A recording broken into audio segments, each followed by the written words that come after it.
ತೀರ್ಮಾನಿಸಿ ಹೇಳಲು ಯಾರಿಂದಲೂ ಸಾಧ್ಯವಿಲ್ಲ.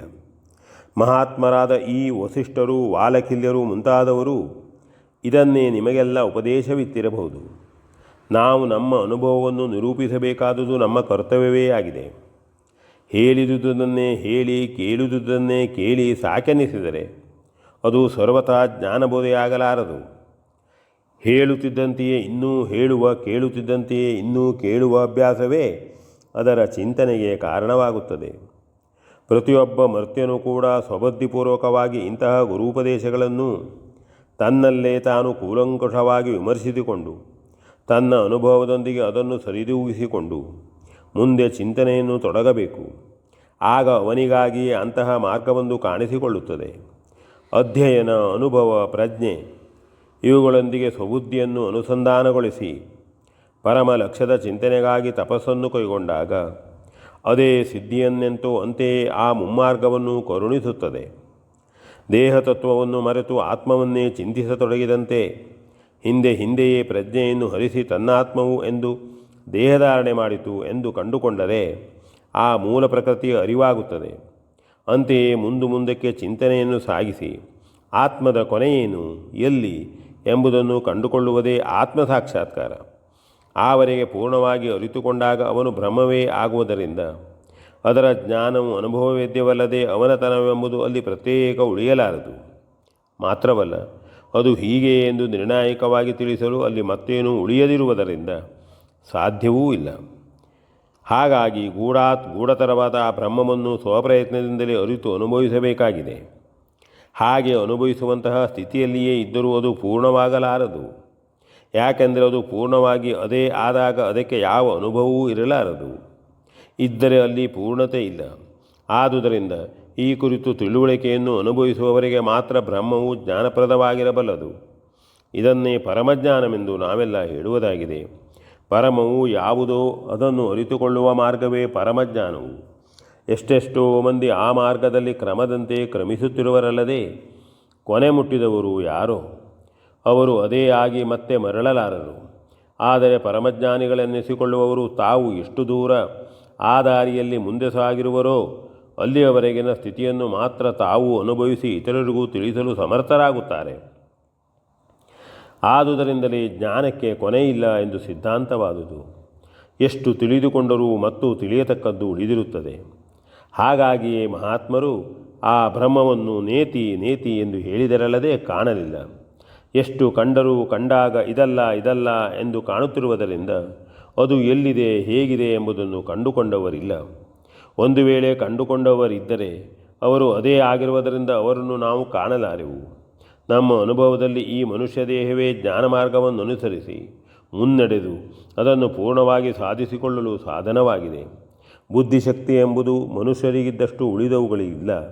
ಬುದ್ಧಿಯು ಪ್ರಕಾಶಿತವಾಗದಿದ್ದರೆ ಮತ್ತು ಹಾಗೆಯೇ ಬೆಳೆದು ವೃದ್ಧಿಗೊಳ್ಳದಿದ್ದರೆ ಜ್ಞಾನವೇ ಪ್ರಾಪ್ತಿಸಲಾರದು. ಆದುದರಿಂದ ಮರ್ತ್ಯನಾದ ಮಾನವನು ಮೊದಲು ಬುದ್ಧಿಯನ್ನು ಬೆಳೆಸಿಕೊಳ್ಳುವುದು ಮುಖ್ಯ.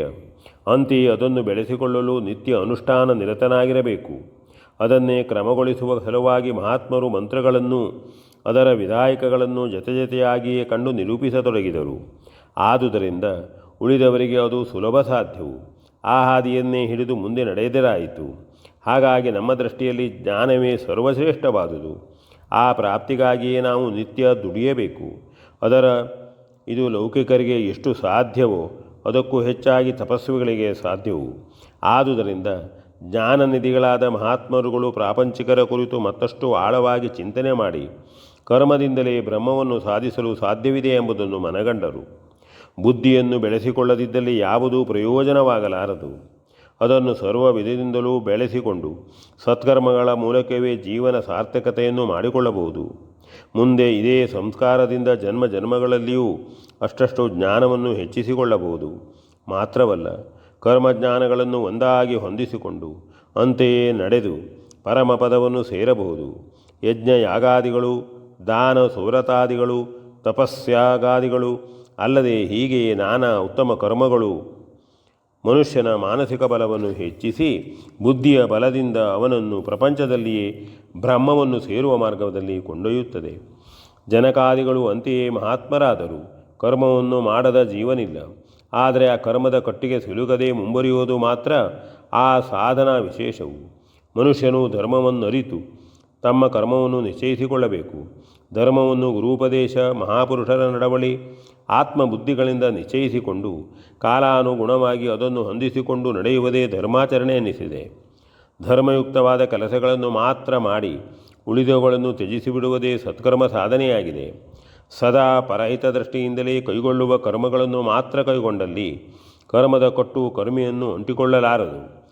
ಇದು ನನಗಲ್ಲ ಎಂಬ ದೃಢವಾದ ಸಂಕಲ್ಪ ವಿಶ್ವಾಸಗಳಿಂದ ಆಚರಿಸುವ ಕರ್ಮಗಳ ಮೂಲಕ ಪಾಪ ಪುಣ್ಯಗಳು ಮನುಷ್ಯನನ್ನೇ ಬಾಧಿಸಲಾರವು. ಹಾಗಾಗಿ ಅವನಿಗೆ ಅದರ ಬಂಧನವಿರಲಾರದು. ಆದುದರಿಂದ ಮನುಷ್ಯನು ತನ್ನ ಕರ್ತವ್ಯವೇನು ಎಂಬುದರ ಕಡೆಗೆ ಲಕ್ಷ್ಯ ಕೊಟ್ಟು ಅದರ ಅವಶ್ಯಕತೆ ಅನಿವಾರ್ಯತೆಗಳನ್ನು ಚೆನ್ನಾಗಿ ವಿಮರ್ಶಿಸಿ ಕಾರ್ಯವನ್ನು ಕೈಗೊಂಡು ಆ ಮೂಲಕ ಸತ್ಕರ್ಮ ಸಾಧಕನಾಗಬಲ್ಲನು. ಮುಖ್ಯವಾಗಿ ಕರ್ಮವು ಧರ್ಮಯುಕ್ತವಾಗಿರಬೇಕು.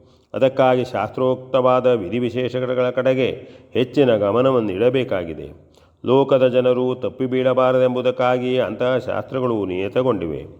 ಶಾಸ್ತ್ರಗಳಲ್ಲಿಯೂ ಋಷಿಮತಗಳು ವ್ಯತ್ಯಾಸವಾಗಿವೆ. ಆದರೇನು, ಎಲ್ಲವೂ ಸತ್ಕರ್ಮ ಹೇತುಕಗಳಾಗಿಯೇ ನಿರೂಪಿಸಲ್ಪಟ್ಟಿರುವುದರಿಂದ ಕರ್ಮಿಯು ತನ್ನ ಬುದ್ಧಿಯನ್ನು ಉಪಯೋಗ ಮಾಡಿ ದೇಶ ಕಾಲಾನುಸಾರವಾಗಿ ಹಾಗೆಯೇ ನಿರ್ದಿಷ್ಟವಾದ ಪರಹಿತವನ್ನು ಸಾಧಿಸುವ ಮಾರ್ಗವನ್ನು ಅನುಸರಿಸಬೇಕು. ಅಂತಹ ಪರಿಶುದ್ಧವಾದ ಕರ್ಮ ಮಾರ್ಗವೂ ಕೂಡ ಜ್ಞಾನ ಮಾರ್ಗಕ್ಕೆ ಏನೇನೂ ಕಡಿಮೆಯಲ್ಲ. ಲೌಕಿಕರಿಗೆ ಅದೇ ಉತ್ತಮ ಮಾರ್ಗವು. ಸಾಮಾನ್ಯರೆನಿಸಿಕೊಳ್ಳುವ ಪ್ರಾಪಂಚಿಕರು ಉಪಾಸನೆಯ ಮೂಲಕವಾಗಿಯೂ ತಮ್ಮ ತಮ್ಮ ಒಳಿತನ್ನು ಸಾಧಿಸಿಕೊಳ್ಳಬಹುದು. V N Bhagwat, Baraballi.